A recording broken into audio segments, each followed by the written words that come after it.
ఏ English medium పాఠశాలలోనో, ఏ corporate స్కూల్లోనో, ఇంకొక ఎక్కడో యూనివర్సిటీలోనో arrange చేసి ఉంటే లక్షల రూపాయల పైకి చెల్లించాలండి. ఇదంతా మనకి ఊరినే వస్తూ ఉంది కాబట్టి కూడా ఆ విలువ తెలియట్లేదు. మేము ఎక్కడో చెప్తుంటే పిల్లలు వినకపోతే మాకు చిన్నపాటి కోపం చేస్తారు వెంటనే. మీకు అసలు అది ఎందుకు రావట్లేదు, మీ మొహంలో చిరునవ్వు ఎందుకు ఉంది అనే పరిశోధన నేను మిమ్మల్ని చూసిన దగ్గర నుంచి చేస్తానే ఉన్నాను సార్. ఆ ట్రిక్ మాకు కూడా నేర్పించండి. విలువలు తిరోగాలిస్తూ ఉన్న రోజుల్లో మానవతా విలువల్ని మీరు భుజాన్ని వేసుకుని విశ్వవ్యాప్తంగా పరుగులు చేయాలనుకుంటూ ఉన్నారు. మీ ప్రయత్నానికి జోహార్లు మాస్టారు.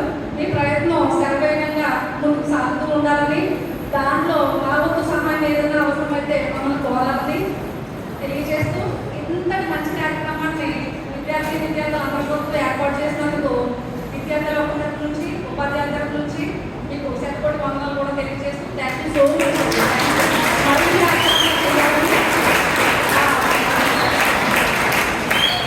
ఎవరు ఎంత గొప్ప వ్యక్తులైనా యూఎన్ఓలోనే మాట్లాడాలని ఇందాక మాస్టర్ చెప్పారండి. ఎవరు ఎంత గొప్ప వ్యక్తులైనా సరే తన సొంత ఊరికి చేసుకోవాలనే స్వార్థం లోపల ఎంతో కొంత ఉంటుంది కదండి.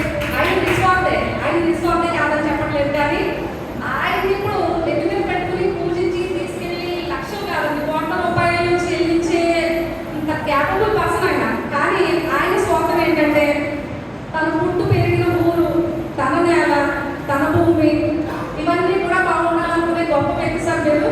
మేమందరం ఎలాంటి వాళ్ళంటే పాలిటిక్ పర్సన్స్ అండి. అక్కడెక్కడో తాక్షించు దహనం చేసేస్తూ ఉంటే మొత్తం అంతా తగలబడిపోతూ ఉంటే మేమనుకుంటామండి, అరే పరిస్థితులు పంపించేస్తుందేమో, అక్కడ కార్బన్ డైఆక్సైడ్ ఏదో చల్లాస్తుందేమో అనుకునే ఉద్దేశం మాదండి.